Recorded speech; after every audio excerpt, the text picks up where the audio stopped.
What were your thoughts when there was a lot of jokes going on that Diddy is in there? He's happy. He got all the men around him. But it turned out that from the trial, there wasn't really no, I want to say gay activities, but it seemed like he likes watching men. He loves to watch men. He loves to watch. Do you feel like he was probably in there getting a little show himself? Like, hey, man, you can watch these two guys, they're over here getting that, you go and watch that, man. I don't know. I can't really speak on it. Yeah, we speak. All I can really say is Diddy is a control freak. So it's bigger than just watching two niggas fuck. It's me having the power to make you do what the fuck I say. It don't even have to be two niggas. He could be on some shit. Okay, let's play chess, playboy. There's some rolling 60 Crips over there. Hey, tell homeboy to come here. Yo, how many bags is it gonna take to get you to go over there, that blood nigga over there, and see y'all cuddle up in the cell together while I masturbate? Man, you got me fucked up. Ooh, this and that. He gonna get a rise off that, cause now you don't like, oh, you get mad. You know what I'm saying? But I bet you if I keep throwing numbers out there, you gonna bite. If you ain't truly no stand-up nigga in your heart, somewhere down the line, you gon' bite. And so, and when I get what I want, that's when I'm gonna start enjoying myself. Cause that's what control freaks do. It's not the art of doing something fucked up. It's the art of making you do some shit you don't wanna do. It's ordering prostitutes and shit to come in and smash his wife. She didn't want to do that. But she did it and shit to make him happy because she didn't want to be kicked out and have another bitch come up in there and take her place. So she kind of got with the program, but she didn't like it. Yeah, it's interesting. Diddy has money. R. Kelly doesn't have money. Do you feel still R. Kelly has a reputation though? Does that get you far? But then it's bigger than money still. You're missing the picture. Control. Think about it. Who can R. Kelly control? Nobody but a bunch of mindless hoes. Diddy gets the key to the city. Diddy has T.D. Jakes moonwalking in his bedroom.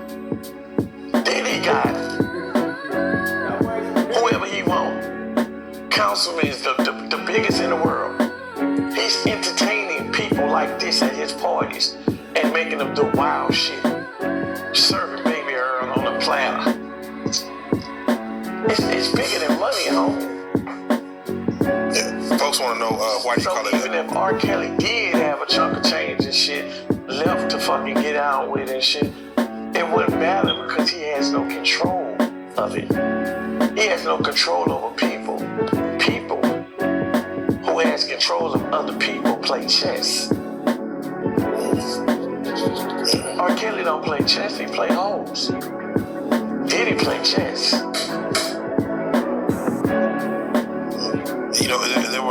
It was you and I think it was Chopper. They said, man, to pronounce it Baby Earl. Like, is that just so New Orleans? Yeah, you know where we from. You know I mean Chopper Rocket at my dog.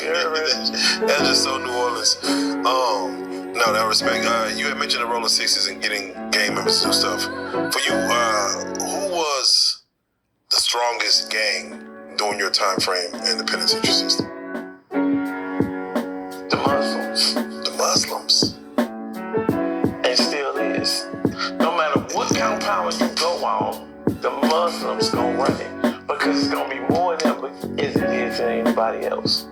And they gonna die for what they believe. I'm about to say, do they stand on business though? So someone could owe somebody some money and he might be like, I'm gonna take your ass, homeboy. And a Muslim could actually maybe possibly come in and stop that from happening just from this ain't the one. Cause we see movies like the Muslim come in and say, he ain't the one. Yes. Wow. Have you ever seen a situation play out where a Muslim came in and just shut some stuff down? I'm gonna give you the funniest thing because I at one time when I was doing my bid, I thought about changing my life, man. I wanted to know what it was like to be on the other side. So I started studying the Quran and all this stuff. You know what I'm saying? I did everything but take my shahada. You know what I'm saying? Now, during this time, it's Ramadan. So you know you can't eat until after the sun goes down, right? Oh, man. So we in the gym. Everybody on their prayer mats and stuff, making salat. You know what I'm saying? And child just ended. So you got brothers walking in and walking out. The entire mosque raised their head when this one brother walked in and somebody said, I smell a cheeseburger. Who got food up in here? Nobody said nothing, but everybody looking towards this one individual like, it's so strong, it's coming from him. You know what I'm saying? So the SOAs, which stands for Soldiers of Islam, Soldiers of Allah, or the SOI, Soldiers of Islam, they standing at the door. So they're like, brother, come here. Let me search your bag. They found it, and it had been eaten off of. You know what I'm saying? He ate half of it. So this brother was a 7%er. Now we all know that they don't get along with certain groups of under the umbrella of NOI. You know what I'm saying, right? So the SOA said, we're gonna have to punish you. He said, you know better than that. And he was like, what? So they actually got into a physical altercation and did something to this brother. Guess what happened? We all went to fight. Everybody. Who's fighting who? Good question. I can't pinpoint and say, well, it was him against him and then I know that, you know, what was he called them? The 7%ers weren't going for it and stuff because they punished him. They felt like that was harsh. They shouldn't have did that. So they jumped up and stuff, and all the other brothers up in there did. Man, what did they call these brothers? It's been a while. But anyway, y'all know who I'm talking about. So we all went fighting up in there. Everybody hands flying everywhere. People throwing people and this. It was just the craziest thing. And I said, man, this is crazy.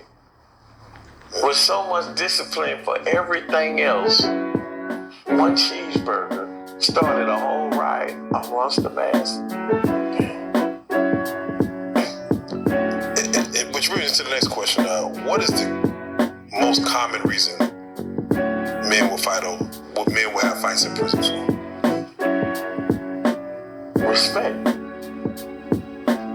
Someone just not respecting somebody, it's gotta solve it with hands. Because if I let you make it, then that opens the door for everybody else to do it at some point in time. So word will travel if you get disrespected. Everybody gonna know right there. Yeah, it's like, oh shit, okay, he got disrespected. Whatever you do, it's an ongoing soap opera right then and there, partner. Right then and there. So everybody looking. And then word gonna travel, man, we was in the door and understand that such and such, you know what I'm saying? And he got up, called me a bitch and we thinking they finna fast out and shit, he let him make it. Huh? What? That's all over the farm now. That's all over the place. So, somewhere down the line, you're gonna have a conversation, whether you playing basketball, you going up, somebody gonna elbow you, and they gonna be like, well, shit, you ain't slam, man, shit, bro, don't do it no more, so you ain't slam homie and shit when he called you a bitch. You ain't slam homie when he put that bad low out on you. You know what I'm saying? Talking about you fucking them boys. You know, whatever reason, you told on such and this and that, and you let the nigga make it and all this shit. Or what about the nigga in the streets and shit that shot your brother and all this type of stuff, and you ain't do nothing about it. You ain't get your lick back. You know what I'm saying? What if, a lot of young kids go into prison they normally go known for shooting because that's all kids do nowadays is shoot.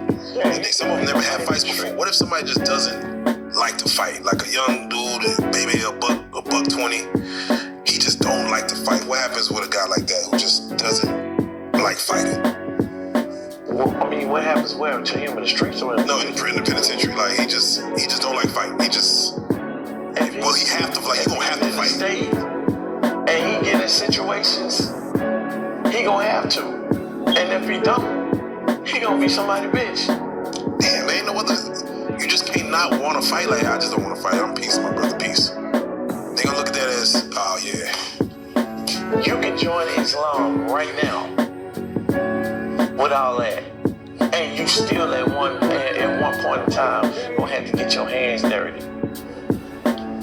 because even they and Christians run around in prison with knives. Yeah, I believe in Jesus. Yeah, I was told to turn the other cheek, but I ain't got too many cheeks. Nah, man, yeah. So you run up on me, I'ma give it to you raw. Straight up. Crusades. I'm a knowledgeable person. I'm a peaceful person. But don't take that for granted.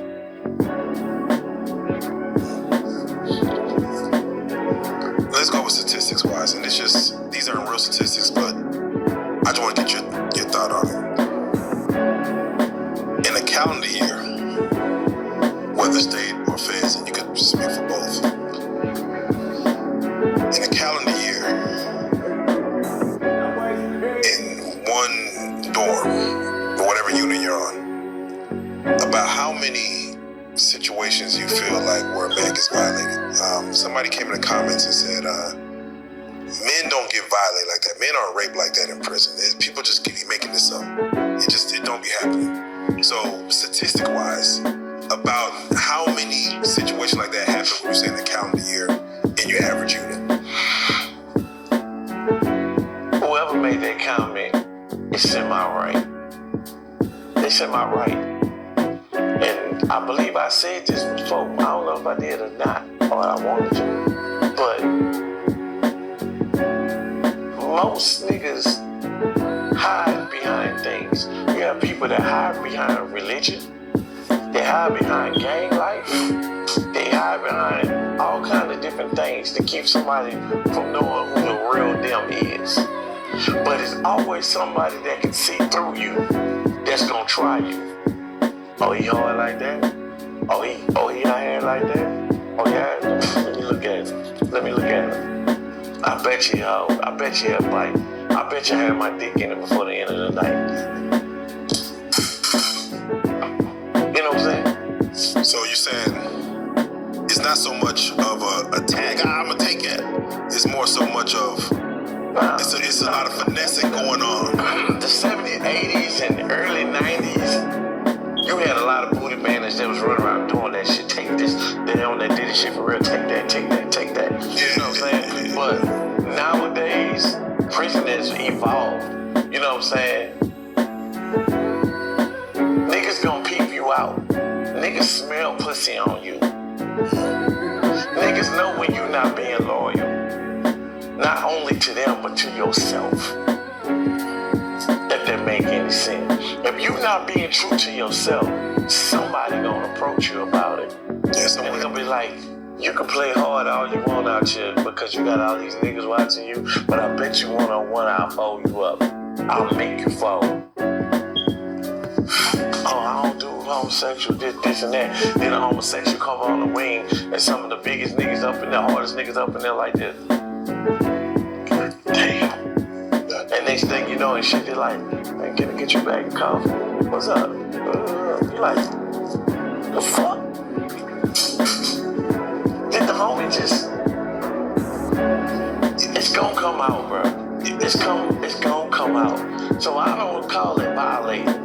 It's like the story I gave you about the little white boy and shit that went up in that shower. And it's 6 motherfuckers and shit attacking him. He fought his ass off and shit. They work for that ass. They work for it. He ain't just sit up there, okay, oh. He really wasn't trying to get fucked. and screaming and hollering and trying to fight, and they had to hold legs, arms, and all that shit to get up in them. So if it's that difficult to get in one motherfucker like that, why is it not that difficult when you go in and settle with somebody one-on-one? It don't matter what size you is, homie. If I say no, nigga, you ain't getting my ass, nigga, you ain't getting it. If I say no, I ain't sucking no dick, nigga, that was them. Nigga, that's law for me. And if I do happen to do it, guess what? It's gonna be the last time I ever do it, nigga. And if you shit go in my mouth, I'm gonna bite that motherfucker off. Was there a story that happened